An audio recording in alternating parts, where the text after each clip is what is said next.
the backbone, digital microwave backbone, because fiber optic takes too long. And so yeah, they want outrageous prices and insurance and everything to be on mountaintop. So a lot of the hams had to relocate and or remove their repeaters. I don't know about that one because there's still a repeater there. I don't know if it's on the exact site. But I had just heard that the guy went and took the machine down so he could take it back to California and set it up over there because nobody was using it here.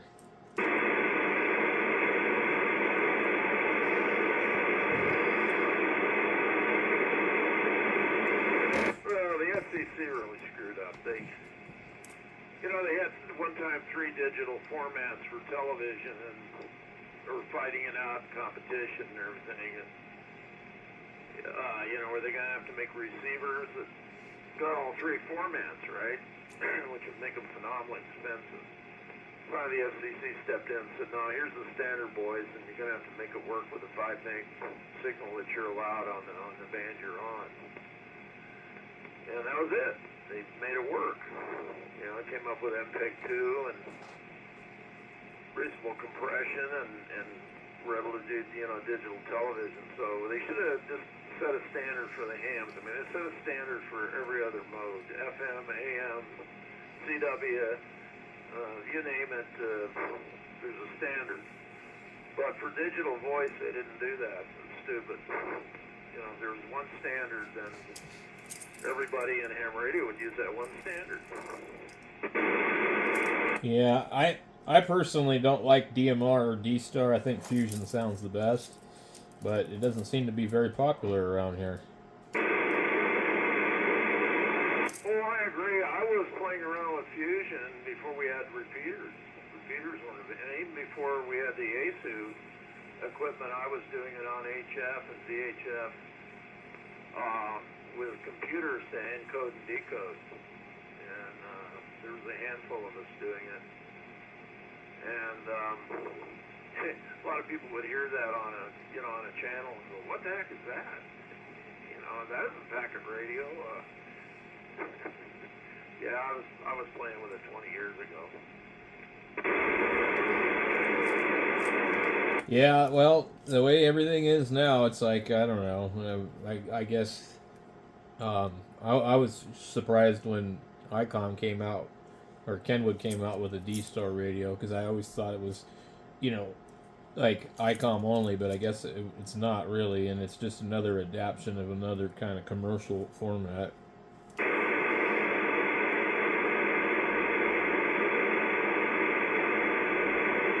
Well, the guy at Connect Systems was working on, he had a prototype for a multi-format. The 3 ham formats on one radio, and they just never got it off the ground. Just the single band, single radios he originally produced. And Kenwood Commercial has a radio you can pick up which will do all 3 formats, but you can only choose 2 of the formats on the radio when you program it. Well, that's still pretty good, 2 out of 4. So yeah, the one it's like these hotspots too, same thing. So you could pick them all, but it doesn't run real well. So I just set mine for with a Brandmeister network. I don't know. I think here they're using, it's a, like you said, Moto Turbo, but they call it DMR Mark or something like that, or some kind of variant of that. But it doesn't have any real active talk groups, so you can get on here and you can key up all these different talk groups, like Cactus and Arizona and New Mexico. And the only one I ever hear any traffic on is the 2 California ones, and not even that much on there. So I mean, I don't know what that network has to offer, but I really don't quite understand how we have what's this Brandmeister network? It sounds like some weird German thing. And it's a real pain in the butt because you got to go onto their website. You got to put a password in their website, then put that password on your hotspot, and then pick which talk groups that you want, static or dynamic. Otherwise, you got to key the thing up all the time. And once I finally figured that out, it was like, wow, okay, this is a lot easier than I thought. But I mean, I dipped and dabbled with it for quite a while before I figured it out at all. Yeah,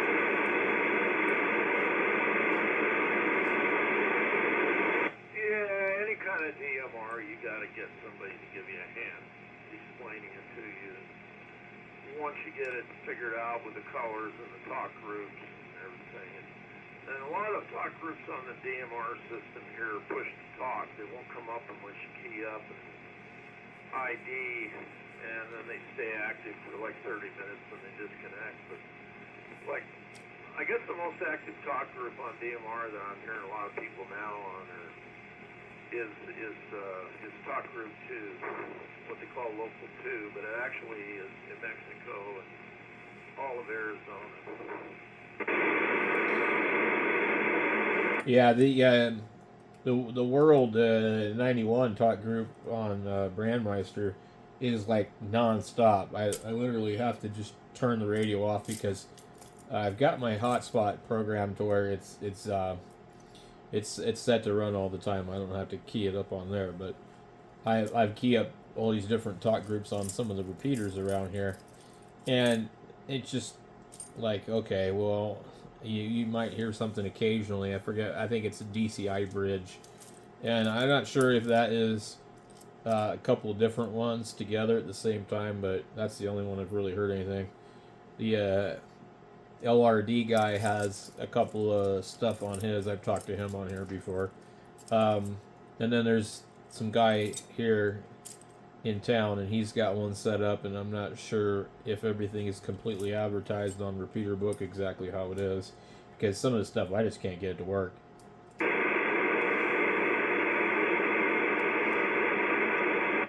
well, that's why I thought Fusion was going to be the answer. You know, I bought a couple of Fusion radios. We played with them on simplex. The repeaters weren't out yet. We had a group going. Wouldn't it be nice if we had a repeater? And I found Doug a really nice repeater, a good set of duplexers, got them tuned for him. The whole thing, helped him do the mods on the repeater so it's a real repeater and not just two mobiles in a box. And it worked quite well. And, you know, I was driving around the city using a handheld and got a mobile, and he took it down. So I don't know. You know, I tried. Never did get anything D-Star. So, anyway, that's the way it goes, I guess. But it's a little more active up there on the repeater coming off Eldon. I don't know about. I guess you would use Union or you would use Mingus, I guess, in your area. I personally don't talk on any of the repeaters. Because I just can't adhere to their protocol. They get upset, you know. And here they're just way too serious, and it's just like so. What happens, I think, is they're so serious about it all the time. And what they do is it discourages people from actually using the repeaters because they get chastised by somebody else, and so then all the repeaters just sit there silent because nobody wants to use them because they don't want to be criticized.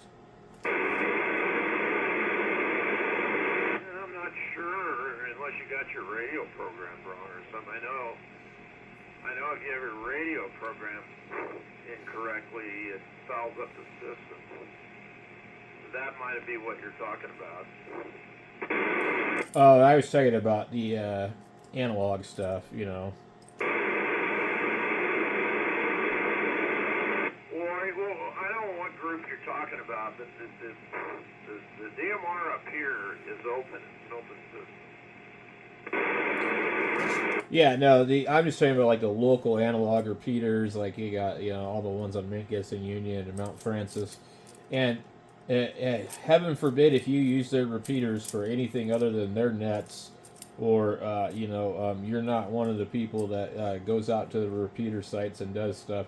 Is they after a while they're like, well, are you a member? You know, no, I'm not a member. Or, you know, they just get real rude about it. So it's like, okay.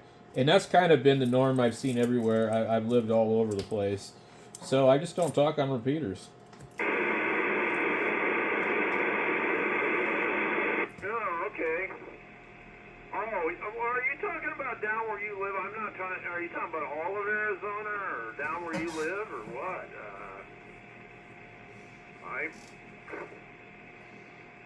heard some pretty loose stuff on repeaters and people talking, and around the state here, I never heard a control op come on or anybody. So I wondered what must be something in your neighborhood there, or your Mingus or something. It's mostly in this area in the ARA. I don't know if it's Metrolink, Rimlink, or what it is. One of those ones. I had a buddy that was doing the net on there, and he was linking up repeaters. Boy, they got mad about that. He was getting all these new hams on there and stuff, and it was like. Then another guy that was used to do the tech net, they said, "Well, we don't want you on here anymore." I'm like, wow. So, but it's just in Seattle and in Oregon, there was a lot of that. It was just the snobby repeater behavior. They had a guy yelling at people for asking for radio checks and saying, "This isn't CB radio. We don't do that on here, and we don't give out radio checks." And it's like, wow, okay.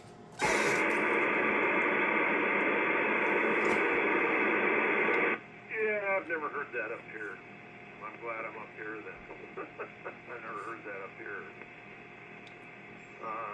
In California over there, they're really loose on their repeaters over there. It is like CB. When I lived in Redding over there, and we had a couple repeaters that we used, I never really heard anything too crazy over there. And most of those guys all went to the meetings and stuff where we did like what was it? It wasn't Old Country Buffet. It's some name that's similar to that. It was like this place, and we'd all go there. I think on Wednesday, and a bunch of these guys were the repeater owners and stuff that would and that was out towards Redding. So and those guys were pretty cool. Oh well, you might not like me then because. I'm actually on a handy-talkie talking to you going through a 220 megahertz repeater on Eldon that has a link to 5.2 radio. It doesn't bother me none. My favorite thing is 10 meter FM, and they've got that London, Ontario repeater that it comes out on 6 meters, 2 meters, 440, and 10 meters. Talk about a link. The doorbell repeater in New York, upstate New York, does the same thing. And, oh yeah, I'm real familiar with 10 FM. I was on 10 FM before I was ever on 2 meter FM. The only we could get on 2 meter FM in the old days, it was like 900. You had to get a commercial radio and convert it. Japanese stuff wasn't available yet. And the 2 meter AM/CW stuff, let alone single sideband, was real expensive back in the 60s and 70s. So I didn't get into 2 meters until I got relicensed again in 79. I originally licensed 65, and we were just AM and CW on everything. The 2 meter radios are real expensive. And to build one, if you didn't have the gear to line it and everything, it was pretty difficult. You could easily build HF equipment, but yeah, it all changed. I got back in the hobby. That's when everybody was putting repeaters up and linking and doing old school linking because we didn't have everything was RF. We didn't have the internet. Yeah, I think they need to go back to doing that. Stop relying on the internet for everything. It's going to end up biting our country in the butt, and that doesn't even have anything to do with ham radio, but everything is reliant upon the internet, which makes everything hackable. Well, before that, it makes it vulnerable to natural disaster. When I got involved with the T20 Condor system, it covers California. Yeah, everything's RF linked, and still is. So is the Edison amateur radio system, which is supported by Southern California Edison Power and their mountaintops. They keep that thing going because it comes in handy for emergencies, like the 94 earthquake over there that I went through. Yep, absolutely. I was looking at how they link some of these cell phone towers too. They have the microwave dish that points at the next tower to the next tower to the next tower. That's kind of cool stuff. Yeah, that's all multi-channel digital microwave. Actually, the Edison radio system, a lot of people don't know it. It's all 220, but it's linked on a commercial digital microwave system that's all backed up on the various mountaintops that the Edison uses for control of their substations and everything. And the audio is really seamless on it. So, and that was going long before the internet. So, yeah, I don't know. I never hung out that much on 2 meters. I mean, I played with it when a guy loaned me a radio and I got back in the hobby, but I kind of gravitated towards 220, N6IME. KG7HR. I don't really have any dedicated 220 radios. I got some handhelds that do. I actually have been playing around with that. I don't know if you've seen the new radios that they can unlock the firmware and stuff, but I've got the UVK5. And you get that thing to receive all the way down to 15 megahertz, all the way to like 2.3 gigahertz, and they've got some way to kind of modulate a sideband signal on it. I haven't tried that part of it out yet, but literally they've reverse engineered the firmware, and you can plug it in with the USB-C and charge it. It's a really cool little radio, and they're like $29 on Amazon. Yeah, I'm on a $20 CCI or CCR. Yeah, I'm on a Chicom. Cheap little thing, looks like an FRS radio. But I'm out here working. I just been cutting some metal here in the cool of the evening. The sparks fly. I don't want to start a fire or anything.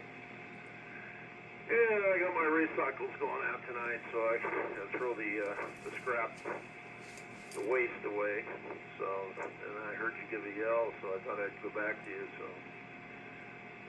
But we used to hang out on simplex on 2 meters a lot, like you're talking about. We didn't use that many repeaters, and then we were into 220. A lot of us.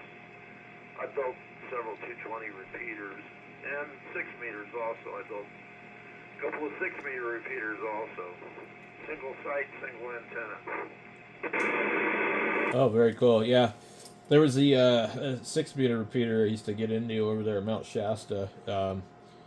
And you never really heard anybody on there, but when you would key it up, if you asked if anybody was on there, there was always somebody to answer, which was kind of cool.